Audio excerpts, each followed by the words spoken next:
Hello everybody and welcome to Masterpiece Monday. This is going to be a new weekly series here on the channel. Today we'll be covering Ultra Kill. Ultra Kill is a Doom-inspired FPS shooter with honestly insane combat. The parry mechanic is honestly one of the most fun features in the game, allowing you to do stuff like this, all by just perfectly counterattacking just once. There's a wide variety of weapons such as the revolver, the shotgun, and one of my personal favorites, the rail cannon. This weapon is basically the fuck you I win move. Shoots a giant beam at your opponents and just pretty much turns them all to mush. The gameplay is very fast-paced and enjoyable. Characters are all very well designed. Bosses are all incredibly difficult but incredibly fun to play at the exact same time. Story and dialogue is honestly incredibly good. The fuck is wrong with you? It's honestly in my top 5 favorite games of all time, and to where I have over 200 hours put into this game. Despite this game just straight up being unfair at moments, this game is still incredibly fun and endearing. On top of all that, it's also pretty cheap, only going for $25. I highly recommend this game. It's really fun, really enjoyable, the story's great, everything about it is great, virtually no flaws, so if I were you, I'd pick it up. I hope that you all enjoyed episode 1 of Masterpiece Mondays, and I'll see you all in the next one. Take care, mates. Hello everybody and welcome to episode 2 of Masterpiece Monday. Today we'll be covering Devil May Cry 3, one of my all-time favorite games for numerous amounts of reasons that I'm going to list off now. Devil May Cry 3's combat is not only smooth but incredibly stylish at the exact same time, allowing you to do crazy shit like this.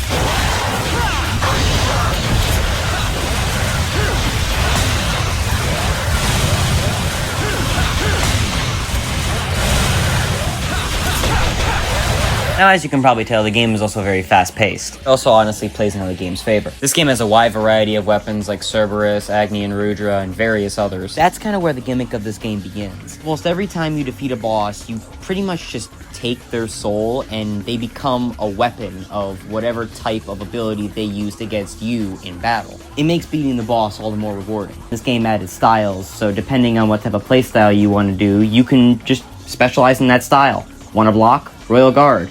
Want to use swords? Swordmaster.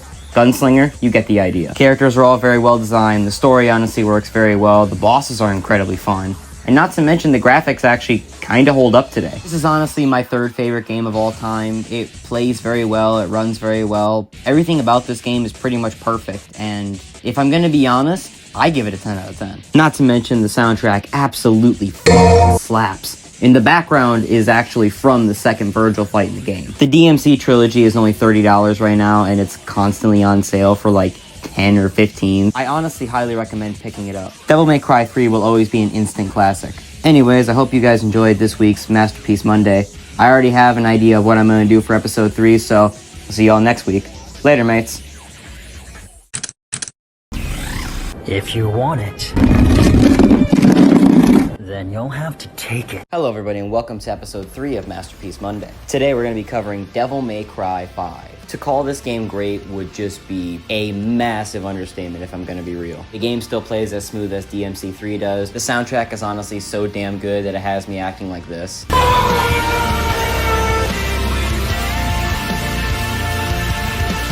Yet they still managed to make Dante even more versatile as opposed to the other DMC games. With way more weapons, way crazier shit to mess around with, and an entirely new form, you can do shit like this.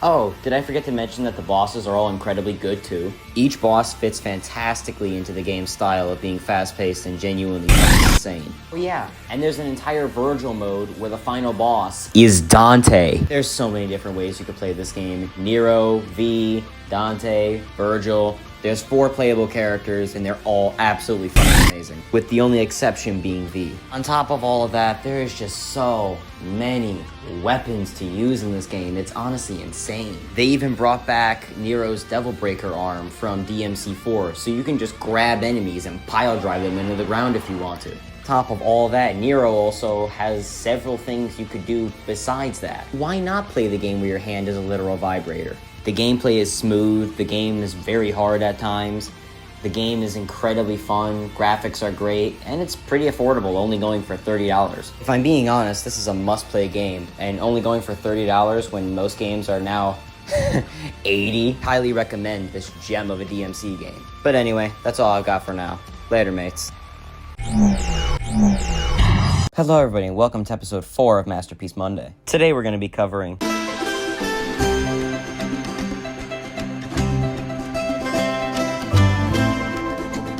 Skylanders Giants isn't my favorite game in the series. It's my favorite game, period. Yes, above every Devil May Cry game, above every Souls game, hell, even above every Mario game. The amount of love I have for Skylanders Giants cannot be quantified. The level designs are amazing, the bosses are incredibly fun, the character designs are just great. The amount of variety you get with gameplay is honestly really insane.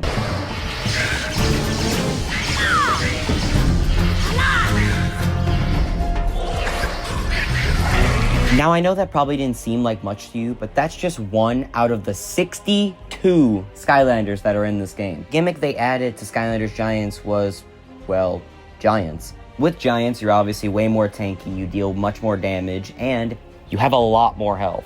The graphics also still hold up for the most part in today's times. Oh, you can't see the individual pores and sweat glands off of every single Skylander, but you don't need to. The Skylander series has a very distinct art style that sometimes can be janky to a lot of people, but I honestly love it. Not to mention, the music in this game can genuinely almost make me cry.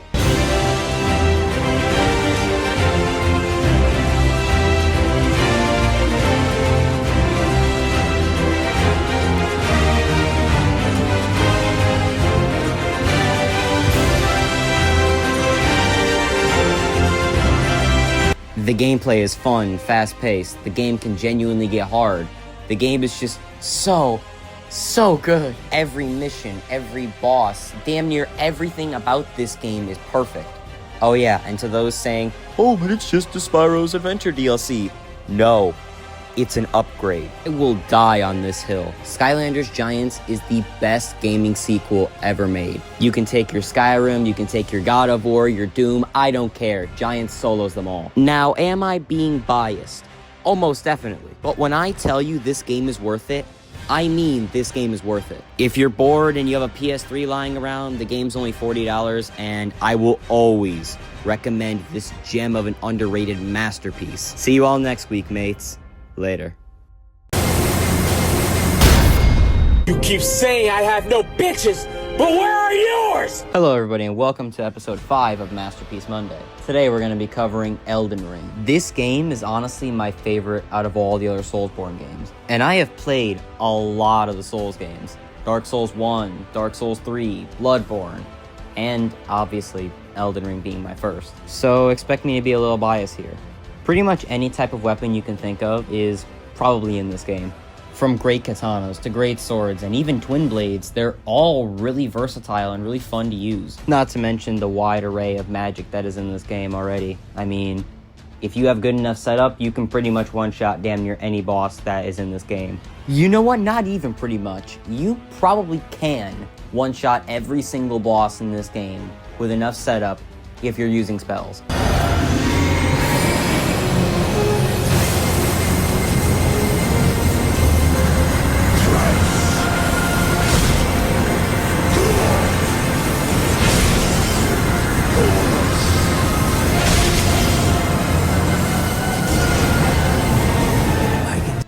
But George, isn't the game really hard? How are you gonna ever get people into the game and say it's a masterpiece if it's too hard for people to actually get into? Shut the fuck up. If the game's too hard for you, then just summon.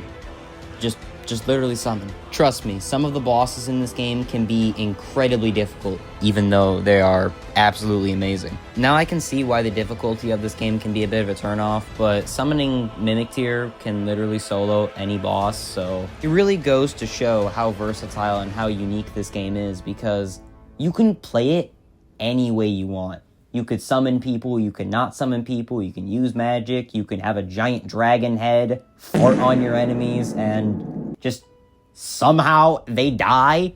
It's a beautiful game. It's my second favorite game of all time. The DLC was absolutely amazing with breathtaking visuals and just absolutely fucking peak boss fights. Now listen, I know that Elden Ring is far from a perfect game, but your favorite game doesn't have Miquella in it.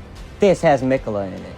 I rest my case. If you can handle difficult video games, then I will always recommend this game 100%. It is a genuine 10 out of 10. Some of the best gameplay, storytelling, and femboys you will ever see in your entire life. So what the hell are you doing? Stop watching this video and go play Elden Ring. Oh, you know who you are. Go play Elden Ring. Go play it now. Look, I promise, Miquella's not a man. Look, I promise. You can get into Elden Ring still. I promise you, Miquella's not a man.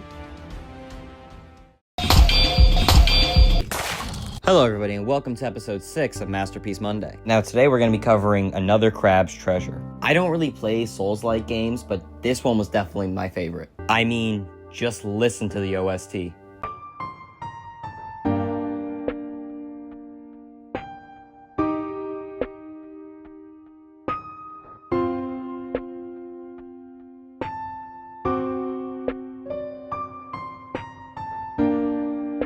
This game has seriously been one of the most fun and enjoyable games I have ever played as of recent. This game has jumped up so high in my rankings of my top 10 favorite games. It's number 6 right now. The gameplay goes and primarily focuses on shells because you're trying to get your shell back. So you're using a lot of things that would normally be found in the ocean in order to go over and use at your advantage. So if you go over and you use like an old beat up tennis ball, you can use rollout, so you could basically spin dash. You use an old pill bottle, you could heal. You use the Dark Souls helmet from Dark Souls 3, you could tank more damage. Why is the Ashen One's helmet in another Crab's Treasure? I don't fucking know. But the sheer amount of versatility that these shells give you is honestly insane. Here, take a look at this.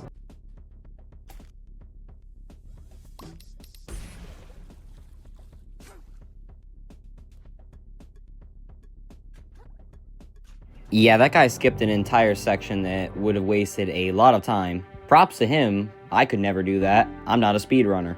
But all in all, the gameplay is fast-paced, satisfying, and incredibly fun. The graphics, atmosphere, and all-around art style is beautiful. The bosses are memorable, fun, and enjoyable.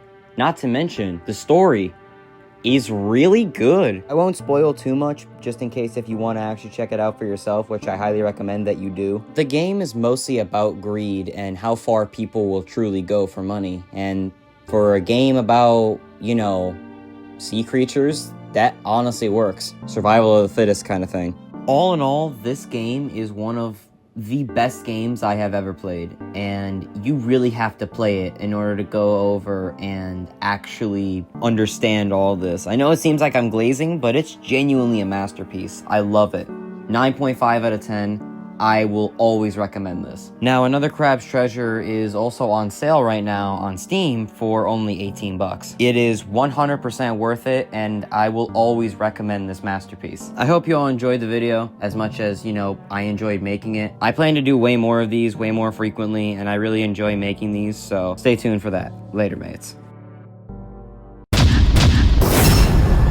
Hello everybody and welcome to Masterpiece Monday, episode 7. Today we're going to be covering one of the most popular games of all time, Dark Souls 3. Now I know that this is the first time I'm covering a Dark Souls game and, they're mostly praised for difficulty, but despite that, I'm not even going to bring up how difficult this game is. But instead, I'm going to be talking about the gameplay, how the graphics hold up, and how the writing actually is. Now, the writing's very confusing, but the game still has a pretty good story. Nothing insane or anything, but it's still pretty solid. The graphics are also really good, especially in the DLC. But where this game truly shines is its gameplay.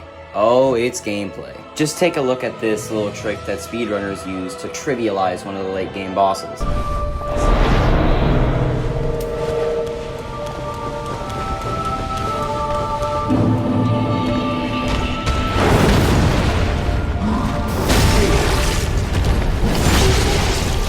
Now he could just repeat that exact same process over and over and over again until Pontiff is dead. Now, since it's a Dark Souls game, obviously it shines most in bosses. Midir is my personal favorite, but that doesn't mean that yours is any, worse, because holy shit, there's just S-tier bosses galore in this game. Nameless King, Midir, Abyss Watchers, Sister Frieda, Gale. You name it, it's a great boss. Not to mention the massive run-back issues that Dark Souls 1 and Dark Souls 2 had after you would die to a boss is basically gone in Dark Souls 3, so that's a big plus. The versatility is amazing, and yeah, you already know that. But just the atmosphere of Dark Souls 3, I don't know how to explain it, but I love it. The breathtaking areas of Irithyll to the terrifying area of the Ringed City. I love the art style and the raw atmosphere of this game. It's unsettling, it's beautiful, it's everything I would want in atmosphere. But if you want to play this game on Steam, it's pretty pricey, going for, right now, $60, disregarding the Steam summer sale entirely. But if you play on console, however, you can get Dark Souls 3 on top of its entire DLC for just $25. I highly recommend this game. Platinuming it is a complete and utter nightmare, so I don't recommend that. But all in all, it's a 9.5 out of 10. I love the game. It's fantastic. Great story, great visuals, great gameplay, love it, and a great soundtrack. Here, have a listen.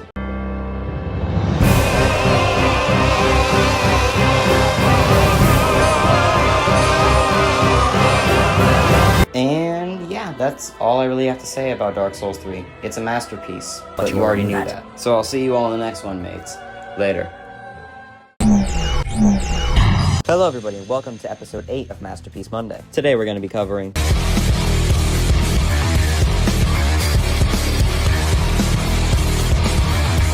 Peak.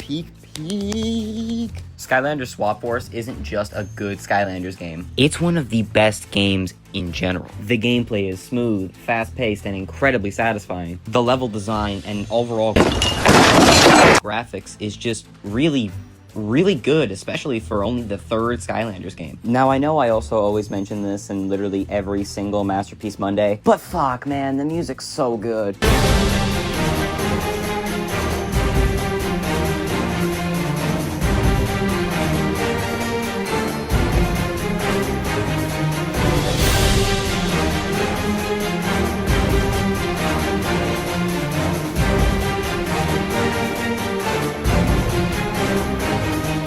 While I'm not a huge fan of a lot of the redesigns, especially for, him, but they did do original designs very, very well. On top of having very good bosses and a lot of bosses, that really helped this game. But by far, out of all the bosses listed in this game, Chaos's mom, Chaosandra, is by far the best. Because out of every single boss throughout all 6 games, she has one unique mechanic that not a single other boss to this date has. You will never find me. How did you find me in here? It's not possible. Yes, you have to take your Skylander off the portal to continue the fight. I love these games. And I love the Skylander design. I mean, my god, they all look so fucking good. Now, another reason as to why Swap Force stands out when compared to the other 5 games in the series is because you can do so much with the gameplay. Because you can swap the tops and bottoms of these Skylanders thanks to magnets, you can literally play any playstyle you want. You want to be faster? You could use a teleporting ability with Night Shift. And there are hundreds of these combos. Not to mention the cores are also really good too. But obviously the best non-swapping Skylander is Bumble Blast. Now, I can't really recommend this game a lot because PS4 and Xbox versions normally go for absurdly high prices on eBay. But if you have a Wii or a PS3 lying around, then hell yeah. You can pick this game up for literally $10 to even $5 sometimes. And whatever game you're playing right now doesn't have Bumble Blast in it. This has Bumble Blast in it. The game's a 9.5, but you're gonna have to go over and sacrifice some time and, playing it on an older console. But if you don't mind that, then who cares? Enjoy the game. I give it a 9.5. Hope you all enjoyed this week's episode of Masterpiece Monday. Later, mates.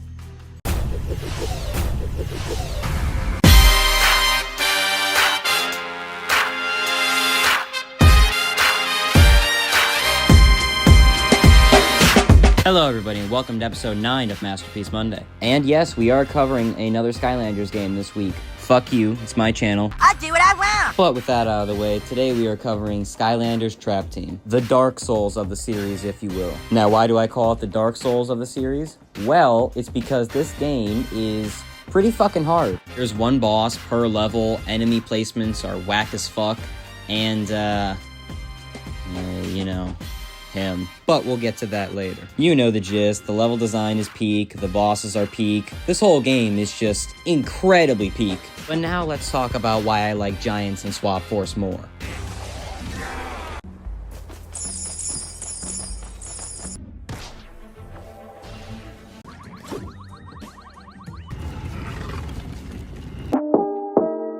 Oh, how this game had glitches. It was very rushed because Activision was being, you know, Activision. So unfortunately, I don't recommend this game. Also, it has the same issue as Swap Force being crazy expensive online. But by no means is this a bad game. It's still a classic 9 out of 10 Skylanders game. The gameplay is still fluent, fun, and fast-paced, while they actually made a lot of really good and really well-made Skylanders. If I'm being honest, Trap Masters are just giants with giant fuck-off crystal weapons. Still incredibly fun to play though. But without a doubt, my favorite is Wildfire. This guy had everything. He had the design, he had the speed, he had the power, he had the aura. Played this character so much as a kid that I went over, and when I look back after years of not playing Trap Team, I had over 300,000 gold. And also, the music. The music in this game is just so good. Now, closing this video off, I do want to mention him. Now, Traptanium Chaos is not like any other boss in the entire franchise. This motherfucker has 3 phases and heals between each phase. It's a bullet hell that you're gonna need to hope and pray that you survive. And by God, if you do Nightmare, then Godspeed, because you are in for one of the most difficult boss fights of your life. I recommend this game if you have a PS3 and don't mind the glitches. Skylanders will always be an amazing franchise. I hope you enjoyed this week's episode, mates. Later. Hello everybody and welcome to episode 10 of Masterpiece Monday. We're finally in the double digits now, and each passing week we're getting closer and closer to the season finale. Today we're going to be covering New Super Mario Bros. Wii, my personal favorite out of all the Mario games. This video definitely isn't going to be as long because I don't have as much to say about it, but the game is peak. Obviously. The graphics hold up pretty well today, the world design looks great, and Star World is just so fire. What I like a lot about this game is it's not really too hard, but it's not too easy either. It's a pretty well even middle ground. The game is also really fun, really fast-paced, and plays very smoothly, even by today's standards. Although I can't really recommend the game because it's on a Wii, the game is still really fun. I give it a solid 9 out of 10, and if you have a spare Wii lying around, then yeah, throw it in. It's really charming. Sometimes you just need that break from all the crazy, gory, and insane games that have been coming out today. Not everything has to be Doom or God of War. Sometimes simplicity is better. The bosses are fun, the levels are fun, there's very few bad moments in the game. Try it out if you want to. If you can play it, then play it. If you don't have a Wii, then yarg, matey. Also, I love the music in this game. It's absolutely amazing.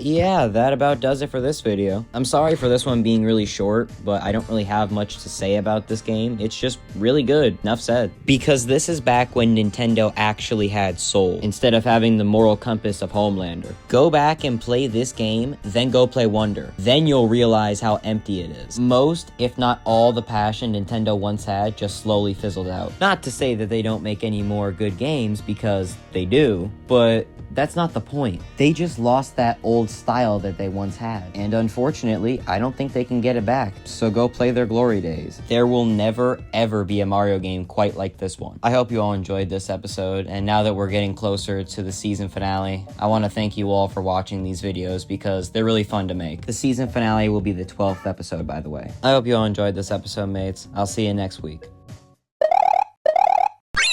Hello everybody and welcome to episode 11 of Masterpiece Monday. Today we're going to be covering Super Mario World, an all-time classic in the Mario franchise. Fun fact, but this was actually the first appearance of Yoshi. Yoshi has his own slew of games and several spin-offs, but we'll cover them at a later date. But right now we're just focusing on Super Mario World. Let's be honest, pretty much everybody's played this game. It's iconic, everyone loves it, it's just that damn good. But I will admit, the bosses are nothing special. They're all decent for the most part. I don't really have as much to say about this game, so this episode's gonna be much shorter than the rest. World design is of course really great. The pixelated style for enemies and characters are all really well done, have a lot of heart to them, and to be honest, this was a pretty good prime for Nintendo back in the day. The gameplay, soundtrack, and overall quality of the game is really solid.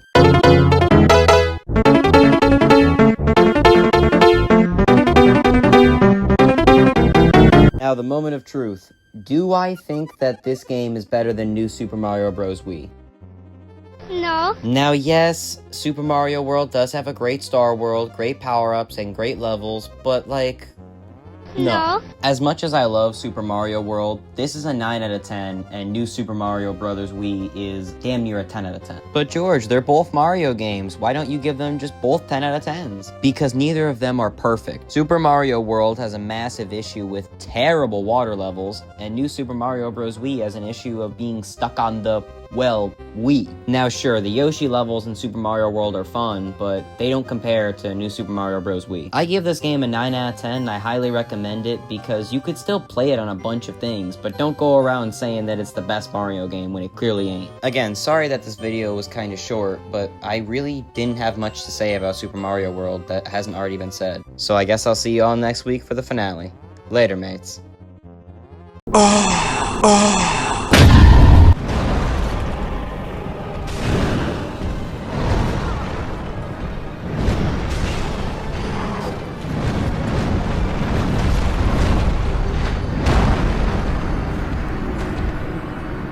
Holy fuck!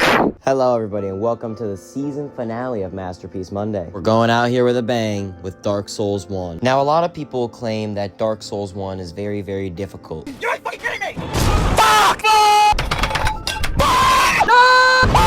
And you'd definitely be right for thinking that. Dark Souls 1 redefined the definition of difficult, especially with the DLC. But being overly challenging does not make this game bad in any stretch of the imagination. Most of the bosses are really fluent, fast-paced, and really fun to play. And they actually made some of the best bosses in gaming within this game. I mean, it's kind of absurd, especially Ornstein and Smough. Now, basically, whichever one you kill first inherits the powers of the other one, so you can pretty much just choose the second phase's difficulty on a whim. These two are literally the only good duo boss in the history of Souls games. I'm serious. And that's what makes Dark Souls 1 so great. While yes, the bosses are great, the character design is great, gameplay variety is amazing, and there are a lot of things to love about this game, but there's just one thing that stands out above the rest. Glory. That feeling of finally being a boss that you've been stuck on for hours on end is just so fucking euphoric. Dark Souls was the start of it all. Without it, there'd be no Bloodborne, there'd be no Elden Ring, there'd be no Sekiro, there'd be nothing. Because Dark Souls didn't just give you a difficulty slider, it gave you a choice. Play with this weapon, the game is gonna be easier. Play with that weapon, the game's gonna be much harder. Simple as that. Now, I will admit, Dark Souls 1 is not perfect. It has a lot of issues, especially these guys. But while the late game of Dark Souls may be kinda trash, the DLC more than makes up for it. While Artorias and Manus are very, very difficult fights, they're some of the most fun and engaging boss battles I've ever played in my entire life. Because while they're very, very difficult, they're also very fair. There's a lot of windows you can actually attack when Artorias is buffing, and when Manus is about to use his 7-hit combo, you can just avoid it and then counterattack. Every boss can be exploited in one way or another in this game. Yeah, you could run around going over hitting people with a big bonk stick, but it's only gonna get you so far.